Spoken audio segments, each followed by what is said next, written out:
It's been 10 long years since BioWare's last Dragon Age game, Dragon Age Inquisition, and in that time, the studio overpromised and underdelivered the live service game Anthem and released Mass Effect Andromeda to less than stellar reception, which, personally, I think was overblown. Now, in 2024, they've come out with Dragon Age: The Veilguard. Releasing a fantasy RPG in the shadow of Baldur's Gate 3 is no small task, but if any studio and series can do it, it's the original Baldur's Gate developer BioWare and Dragon Age. So, is The Veilguard a worthy fantasy epic and triumphant return to form for the studio? Let's find out.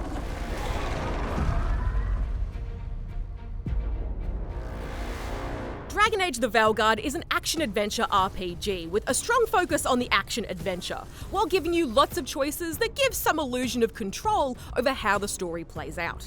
It's a somewhat continuation of 2014's Dragon Age Inquisition, taking place about a decade after its events.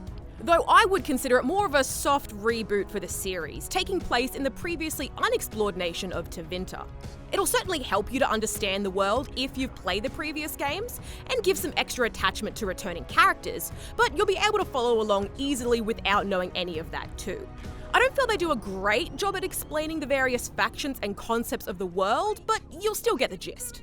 This time around, where previous games have let you transfer saves across to make your decisions carry over, we just get a small selection of choices on how things played out in Inquisition to determine our world state.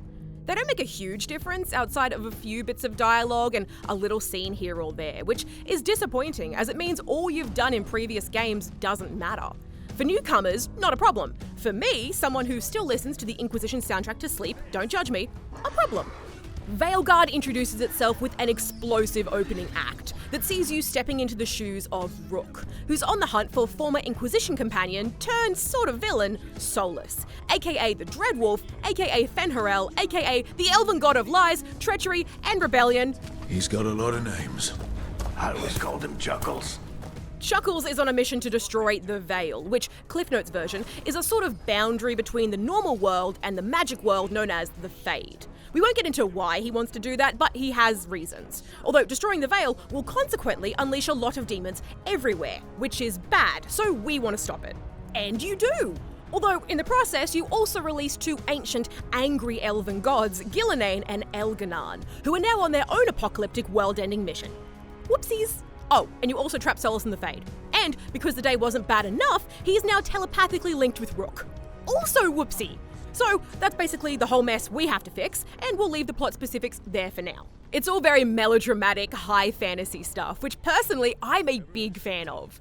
The tone here is a bit more summer blockbuster than dark fantasy, with plenty of focus on the action and quippy one-liners. Cleric, hiding. Not the worst timing. But it does still hit those darker notes and doesn't pull its punches when it does.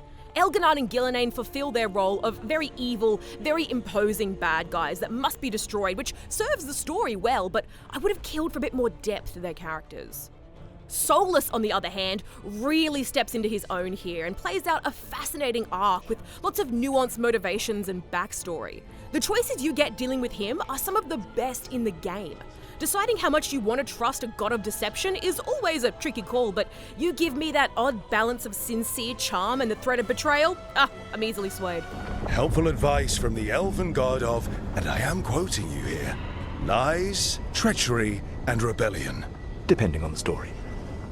Of course, before you can even get to any of that, things actually kick off with the obligatory character creator that you'll spend too much time in, only to end up with something you want to change immediately after seeing them in a cutscene.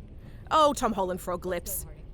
You'll also choose your class of either mage, warrior, or rogue, dictating your combat style, as well as picking which race you want to be and what your backstory is and what faction you're a part of. It's the standard RPG character creation approach, but one I feel would have really benefited from having the opening origin missions we got in Dragon Age Origins. It would have been nice to see how my Rook came to be where they are, rather than being told. The only real acknowledgement of our chosen faction in-game is a handful of specific dialogue options. If you're familiar with any modern RPG, you'll know the drill with these in Veilguard.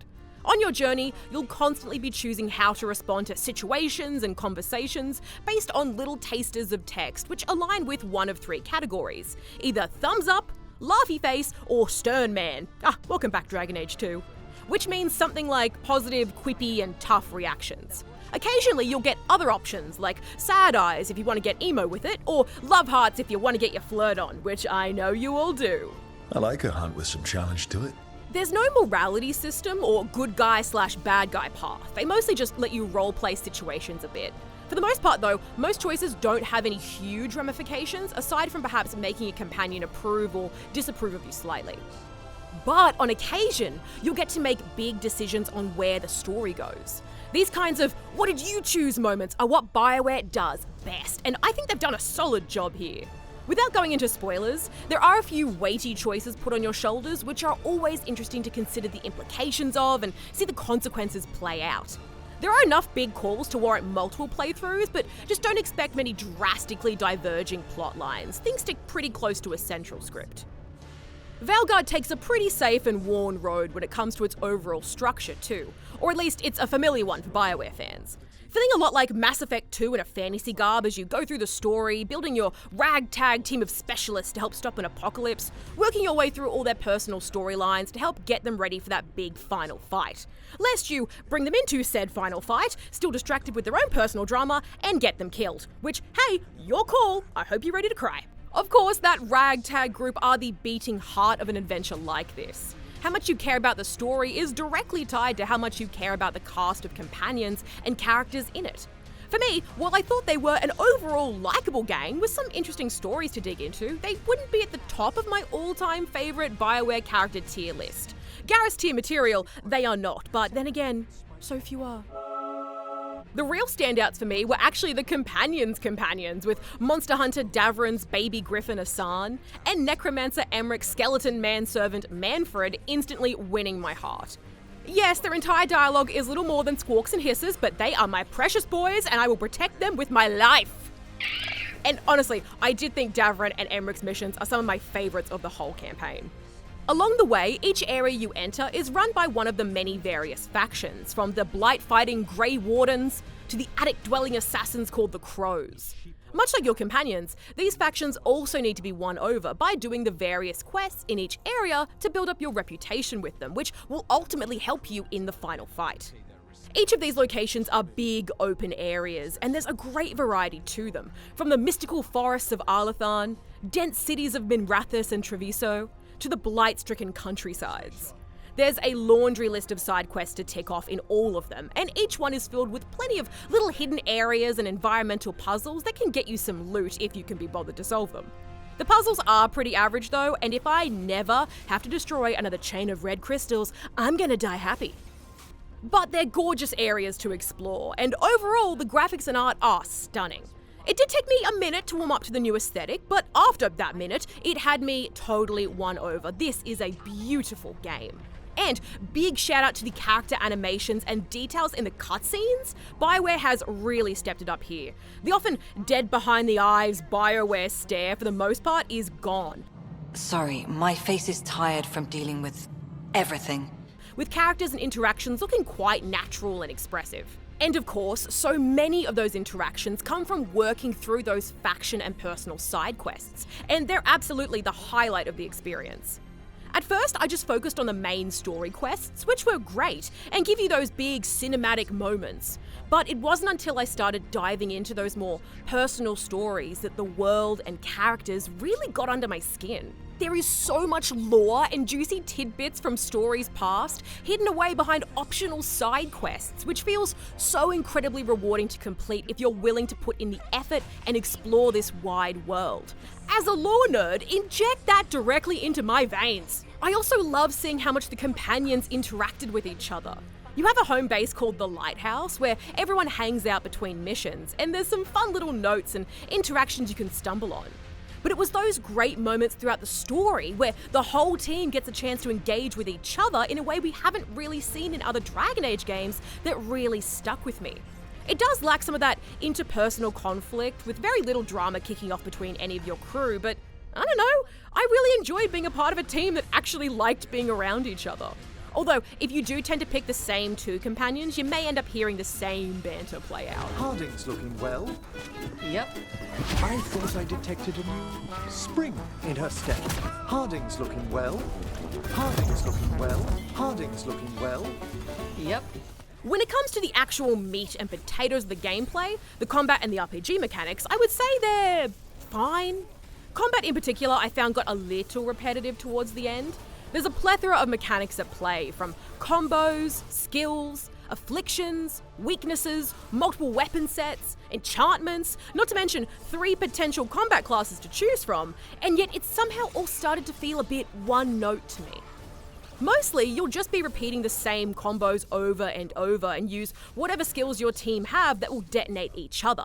Basically, some skills will apply a certain effect, which, when combined with another character's skill, will cause a big damage-dealing detonation. Which sounds fine as a mechanic, but it just meant that I didn't even have to look at what my character's skills did or try to use them in interesting ways. I just used them based on which one make one go boom. Probably because the main menu highlights those combos with giant arrows, essentially the menu equivalent of shouting at you to use them. I played through mostly on normal difficulty too, and I wouldn't say it was hard, outside of perhaps one particularly bullcrap difficulty spike involving 2 dragons. But fights definitely started to feel like a bit of a grind. Most enemy health bars just seem huge, and it can feel a bit underwhelming to have to launch 50 fireballs to take down one little minion.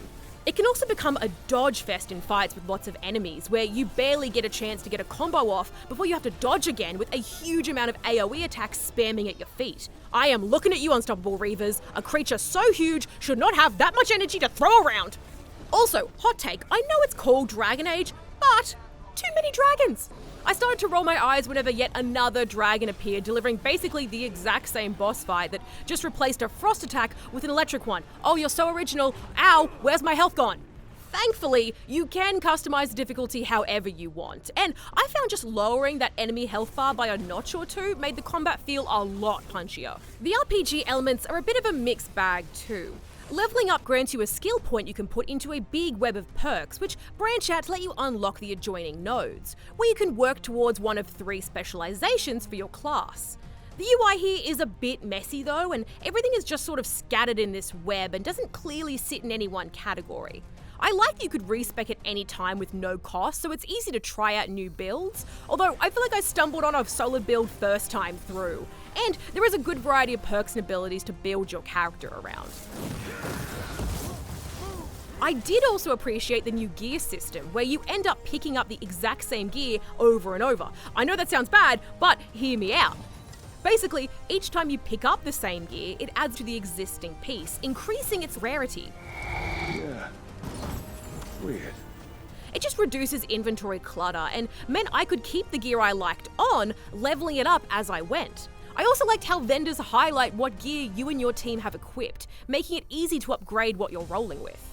That being said, I do think all the gear is hideous. Yes, you can make any piece of gear look like another piece, but that's no help when they're all ugly. I just want to be pretty. Except for Crow's armor, that slaps. By the end of the adventure, you do get some really interesting, unique pieces that offer up some game-changing pros and cons to change up your build with too. So there is depth here to the build crafting and skills, but it can be easy to miss it if you're just constantly focusing on detonating everyone every 10 seconds. At the end of the day, I sympathise with players like me who had built up expectations on how this story would play out, what characters would be returning, and what the culmination of those previous choices would look like here. But ultimately, I had a really good time with the Veilguard. It's a gorgeous game that carves out its own identity while still managing to deliver gut-puncher revelations about the series as a whole. I laughed, I cried, I got to live out the story of a hero thrust into a war they didn't ask for, trying their best to get everyone out alive and mostly succeeding.